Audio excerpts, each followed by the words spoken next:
تو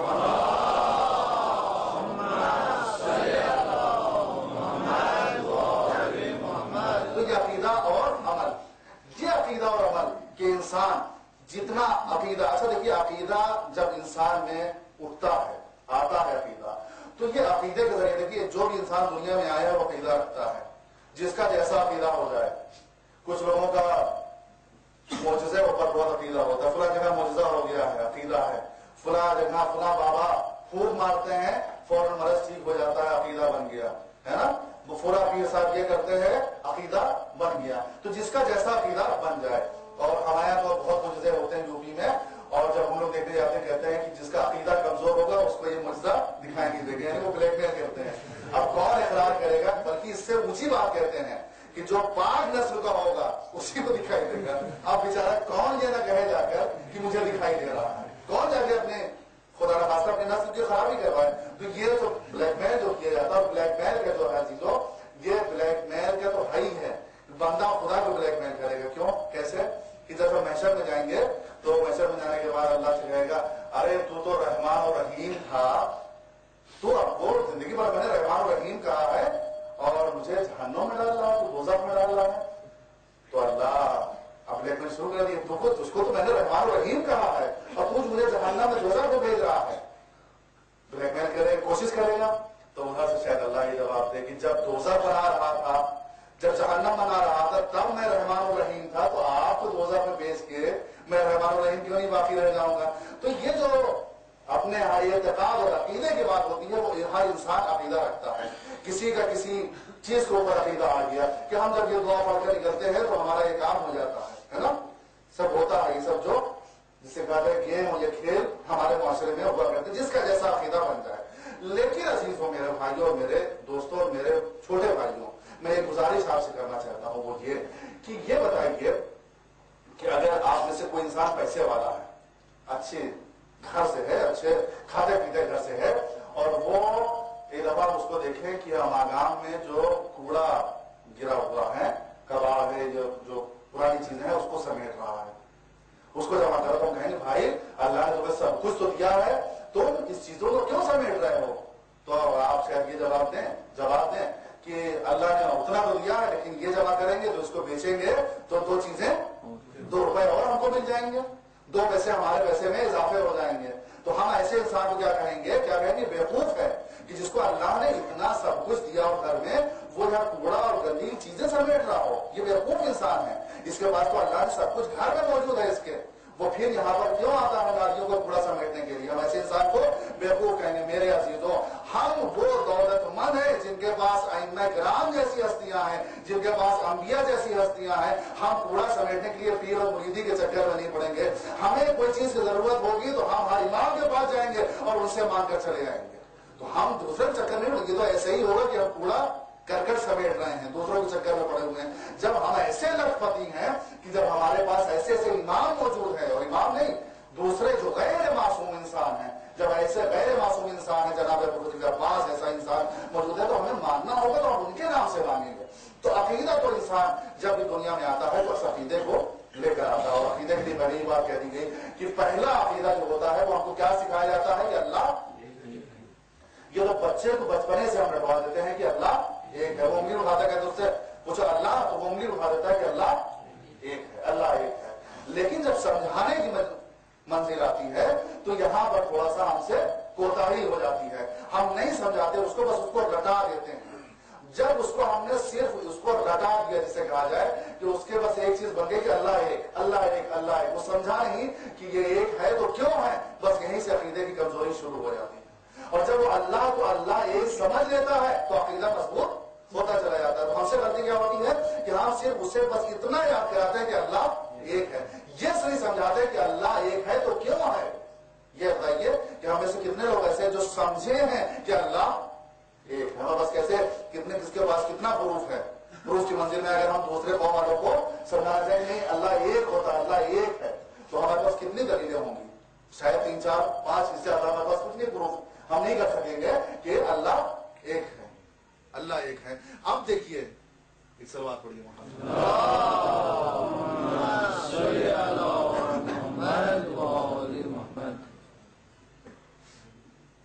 چلیے اس کو چھوڑیے، میری آواز کافی ہوگی.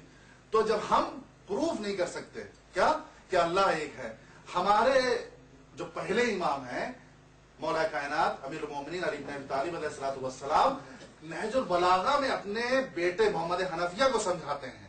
کیا سمجھاتے ہیں؟ کہ اللہ ایک ہے تو کیوں ہے. وہ دیکھیے سامنے کی ایک دم بات کرتے ہیں. کیا کہتے ہیں؟ کہ اگر محمد حنفیہ اگر دو اللہ ہوتے، کوئی دوسرا خدا بھی ہوتا اس خدا کے علاوہ کوئی دوسرا خدا ہوتا، تو اس دوسرے خدا نے بھی کوئی کتاب بھیجی ہوتی، اس نے بھی نبی بھیجے ہوتے، اس نے بھی امام بھیجے ہوتے.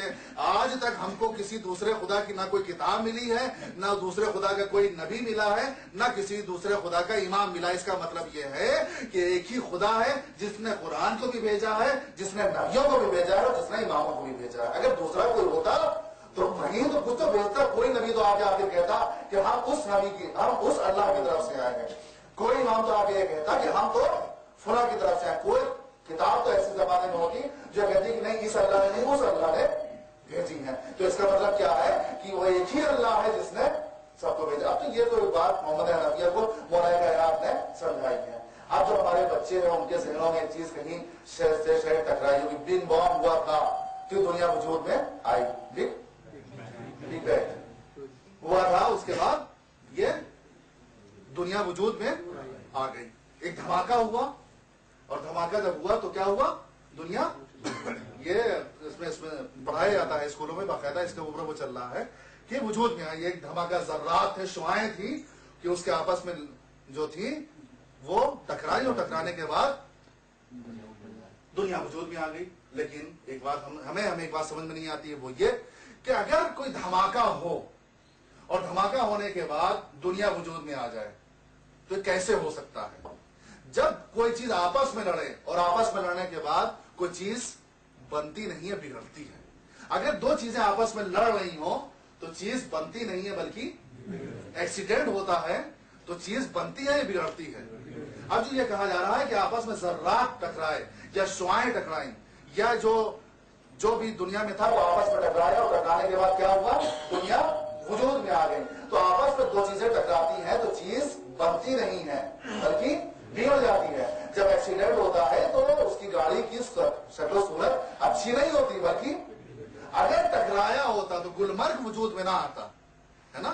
اس کا مطلب یہ ہے کہ جب کوئی چیز آپس میں ٹکراتی ہے تو آپس میں ٹکرانے کے بعد اس چیز کی صورت اور شکل جو ہوتی ہے وہ بدل جاتی ہے، وہ خراب ہو جاتی ہے، وہ ویسی ہی باقی نہیں رہتی ہے. لیکن جب ہم دنیا میں زندگی گزارتے ہیں اور دنیا کو دیکھتے ہیں تو دنیا میں ہم کو ایسا نظر آتا ہے کہ اتنے ہرے بھرے پیڑ ہیں، اتنی اچھی برف گر رہی ہے، اتنے جو ہے پہاڑ ہیں، اتنے اچھے دریا جو ہے چل رہے ہیں. یہ دنیا کی خوبصورتی بتا رہی ہے کہ کوئی ایسی ذات والا صفات ہے کہ جس نے اس دنیا کو بہت اچھے طریقے سے اور بہت ہی خوبصورتی سے اس نے سجایا ہے. اس لیے کہ اگر اس میں دھماکہ ہوا ہوتا تو دنیا کی شکل و صورت کو بگڑ جانا چاہیے تھا. لیکن یہ ہری بھری دنیا ہم کو بتاتی ہے کہ نہیں، دنیا کو سنوارا گیا ہے، دنیا کو بنایا گیا ہے. دنیا کو ایک طرح سے بنانے والا خالق ہے جس نے دنیا کے سسٹم کو اور نظام کو ایسے رکھا ہے کہ جو نظام کبھی پلٹتا نہیں ہے. سورج اپنے وقت سے نکل رہا ہے اور اپنے وقت سے ڈوب رہا ہے. کوئی ایسی ہستی ہونا چاہیے لو کان فیہما آیۃ الا اللہ، اگر اس خدا کے علاوہ یعنی کوئی تو اس زمین میں کوئی دو خدا ہوتے لفسدتا، تو آپس میں لڑائی جھگڑا کرتے. ایک کہتا نہیں بارش ہونا چاہیے، دوسرا کہتا نہیں بارش نہیں ہونا چاہیے، کہتا کہ نہیں گرمی کا موسم میں گرمی ہونا چاہیے، دوسرا کہتا. تو اس کا مطلب یہ ہے کہ ایک کوئی ہونا چاہیے. اب آئیے جو ہم لوگ گنتی لکھنا شروع کرتے ہیں، یہ بچے اسکول میں جاتے ہیں، اسکول میں گنتی لکھے ایک بناتے ہیں، 1 بنایا ہم نے، 1 کے آگے 0 بنایا تو کتنا ہو گیا 10.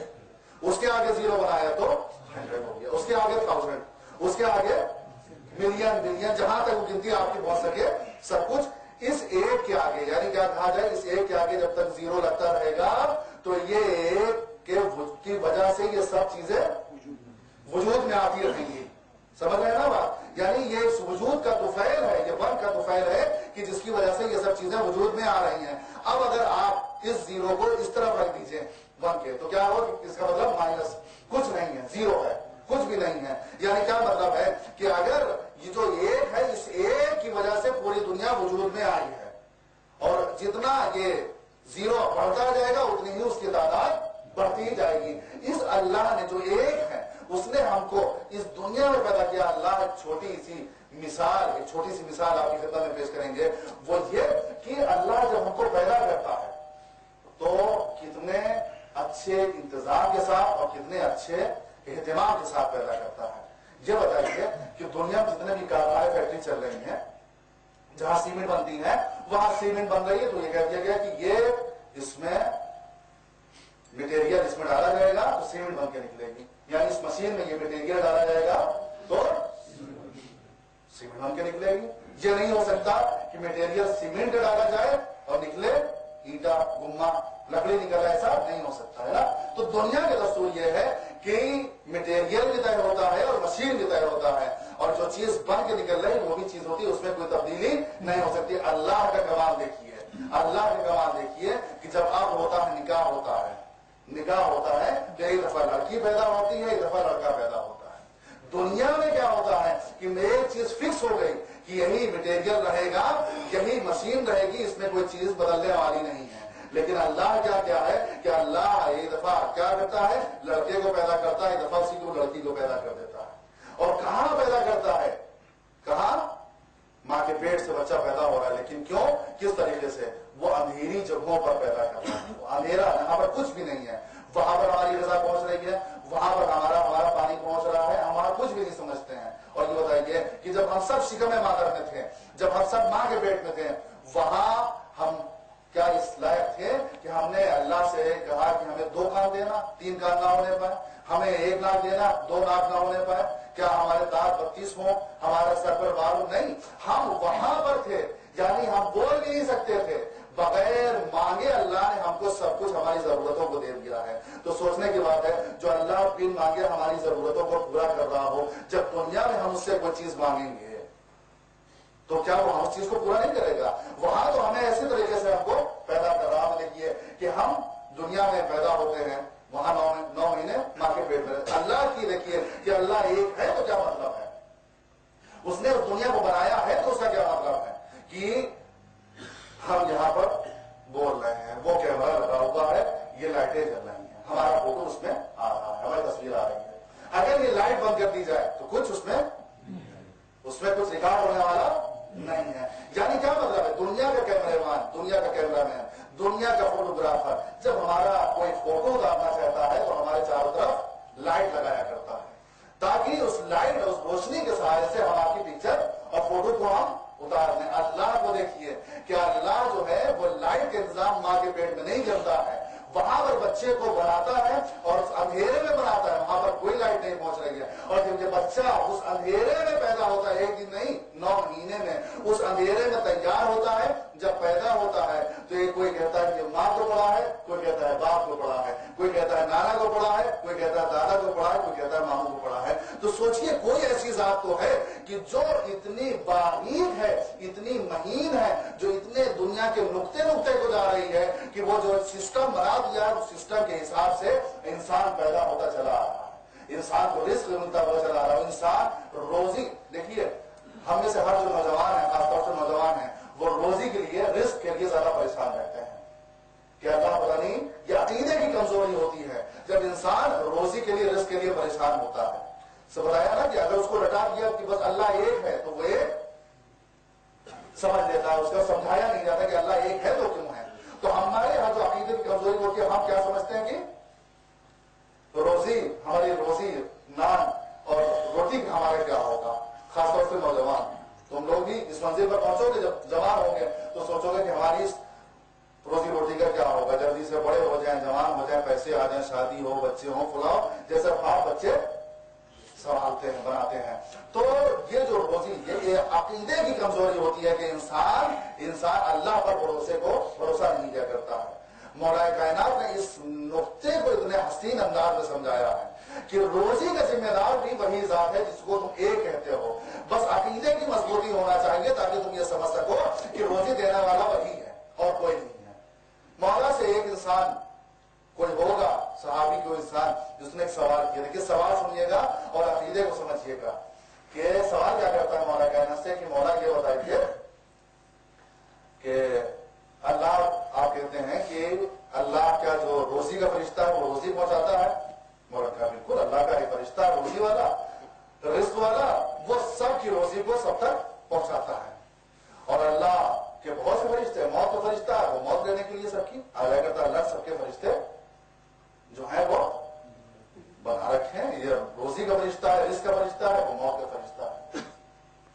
تو اس نے کہا سوال دیکھیے، سوال کوشچن دیکھیے کیسے کیسے اس زمانے میں تھے، بیوقوف نہیں تھے اس زمانے میں سوال کرنے والے. سوال کیا کرتا، کہتا مولا اگر ہم ایک آدمی کو ایک ایسے روم میں بند کرتے ہیں، ایک ایسے روم میں بند کرتے ہیں کہ جہاں پر سانس نہ جا رہی ہو، تو اس کی روزی کیسے پہنچے گی؟ ایک ایسے روم جو بالکل پیک ہو، پیک ایک دم بالکل پیک، نہ اس میں کوئی کھڑکی ہو، نہ کوئی دروازہ ہو، نہ کچھ ہو، وہاں پر ہم ایک آدمی کو بند کرتے ہیں تو اس کی روزی اللہ کیسے پہنچائے گا؟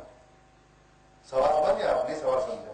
ایک انسان کو ہم لیں اور ایک ایسے روم میں بند کرتے ہیں جہاں پر ذرا سا کوئی دروازہ نہ ہو، کوئی بھی ذرا سا اتنا سا سوراخ نہ ہو، اتنی سی کھڑکی نہ ہو، اور تو وہاں پر اللہ کیسے روزی پہنچائے گا اس انسان کو؟ یہ سوال رکھ دیا، سوال سمجھ گیا نا؟ کیسے کیسے روزی پہنچائے گا؟ تو مولا نے کہا، مولا علی نے کہا کہ اچھا یہ بتاؤ کہ اگر اس کو روزی نہیں پہنچے گی، اس تک کچھ نہیں پہنچے گا تو کیا ہوگا؟ کہا وہ مر جائے گا. 3-4 دن ہفتے بھر اس کو کھانا پانی کچھ نہیں ملے گا. جب اس کمرے میں اتنا سا سوراخ نہیں ہے کہ جہاں سے کچھ جا سکے، سانس بھی جا سکے، آکسیجن بھی جا سکے، تو کیا ہوگا؟ تو اس نے کہا وہ مر جائے گا. مولانا نے مسکرا کے کہا کہ مر کیسے جائے گا؟ کہا موت کا فرشتہ پہنچ جائے گا. جیسے اس نے یہ کہا کہ موت کا فرشتہ پہنچ جائے گا، کہا جو اللہ اس بات پر قادر ہے کہ موت کے فرشتے کو بند کمرے میں پہنچا دے، وہ اس بات پر بھی قادر ہے کہ روزی کے فرشتے کو بھی اس بند کمرے میں پہنچا دے. ایک سوال،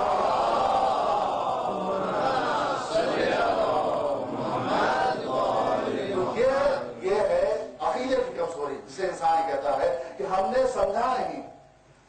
ہمارے چھٹے امام جعفر صادق علیہ السلام سے کسی نے کہا کہ ہم دعا کرتے ہیں، دعا مانگتے ہیں، مسلسل 20 برس ہو گئے، 30 برس ہو گئے، 40 برس ہو گئے، دعا مانگتے رہتے ہیں اور ہماری دعا قبول نہیں ہوتی ہے. امام نے دیکھی کہ آپ کیا حسین جملہ کہا، ذرا غور کریے جا کر. امام نے کہا کہ تم اس سے مانگتے ہو جسے تم پہچانتے نہیں ہو. نہیں سمجھے؟ جس کی معرفت تمہیں حاصل نہیں ہوئی ہے، پہلے اسے پہچانو پھر اس کو مانگو. تم نے اسے پہچانا ہی نہیں ہے، تمہارے دل میں یہ شک ہے، تمہارا عقیدہ ہی کمزور ہے، تم اس سے مانگتے جائے. تم تو ذرا سی بات میں ناراض ہو جاتے ہو کہ اگر 90% مارکس نہیں آئے تو ہم بس اللہ سے لڑائی ہو گئی ہماری. بالکل 36 کا آگلا جسے اردو کہا جاتا ہے. کیا ہم مسجد میں نہیں جائیں گے، اب روزہ نہیں رکھیں گے، بھائی اللہ کا کیا بگڑ جائے گا؟ آپ نماز نہیں پڑھیں گے، آپ روزہ نہیں رکھیں گے، اس سے لڑائی کر لیں تو اس کا کیا بگڑ جائے گا؟ نہیں، وہ تو ایک مسلمان اس طریقے کا بھی ہوتا ہے. دیکھیے جیسا جس کا عقیدہ بن جائے، اور انسان بگڑتا ہی یہیں سے ہے. انسان بگڑتا ہے. یہ بہت سے ایسے لوگ زمانے میں ہوں گے جو آپ کو ملیں گے کہ ذرا سی بات پہ ناراض ہو گئے، ماں باپ سے ناراض ہو گئے، اور جب یہ ناراض ہوئے ایک دن سے ایک دن اپنے اللہ سے ناراض ہو گئے. اور ناراض ایسے ہوئے کہ انہوں نے کیا کر لیا؟ خودکشی کر لی. یہ خودکشی کیا مطلب ہے؟ خودکشی کا مطلب یہ ہوتا ہے کہ انسان سب سے ناراض ہے دنیا میں، یعنی اپنے پیدا کرنے والے سے بھی ناراض ہوتا ہے. اور آپ یاد کر کے آئے تھے کہ خودکشی، اگر کوئی اقدام میں خودکشی پر پکڑا گیا تو کیا ہوتا ہے؟ ارسٹ کر لیا جاتا ہے نا. ارسٹ کیا جاتا ہے کہ اقدام خودکشی پہ یہ پکڑا گیا. اس کا مطلب یہ ہے کہ خودکشی کرنا قانون کی نظر میں جرم ہے. کیوں؟ خودکشی کرنے والے کو اختیار نہیں ہے جو اپنی زندگی کو ختم کرے. یعنی ہندوستان کے قانون بھی اس چیز کا اقرار کرتا ہے کہ یہ زندگی جو ہے تمہاری نہیں ہے، تم اس زندگی کے مالک نہیں ہو، بلکہ اس زندگی کا مالک کوئی دوسرا ہے. تمہیں اختیار نہیں ہے کہ اس زندگی کو تم ختم کرو. تو یہ جو عقیدے کی کمزوری ہوتی ہے وہی انسان کو بہکاتی اور بگڑاتی ہے. تو جب اللہ کو ایک سمجھنے کی بات، اللہ کو پہلے ہوتا تھا عقیدے میں اللہ کو ایک سمجھیں. اللہ ایک ہے، اسی میں سب گڑبڑائے جاتے ہیں. شیطان دیکھیے یہیں سے آتا ہے گڑبڑانے کے لیے. اس نے سب سے کہا چلو ٹھیک ہے، ایک مان لیتے ہو تو اس کو عادل نہ مانو، بس ختم بات. عادل نہیں مانو گے جانو اپنے آپ پہنچ جاؤ گے. ایک نہیں مانتے ہو تو 3 مان لو، پیڑ کو مان لو، گاؤں کا مان لو، فلاں ندی کو مان لو، فلاں چیز کو پتھر کو مان لو، 2 پتھر رکھ لو، پوجا کرنا شروع کر دو. اس نے ٹھیک ہے اللہ ہے، اتنے تو لے آئے، چلو نہیں اقرار کرتے ہو اللہ ہے، چلو مان لو کوئی ہے، کوئی ایشور ہے، آتما ہے، پرماتما ہے، کوئی ہے، بھگوان ہے، کوئی ہے، لیکن چلو جو اصلی ہے اس کو نہ مانو. بس یہی سے اس نے گڑبڑا دیا کہ جو اصلی ہے جو جیسا ہے ویسا نہ مانو. بس یہی سے اس کے افسر کامیاب ہو گیا شیطان کا. اس نے اس کو یہاں سے، جسے کہا جاتا ہے کہ سیدھی جو اسٹریٹ جا رہی تھی اس سے تھوڑا سا اس نے موڑ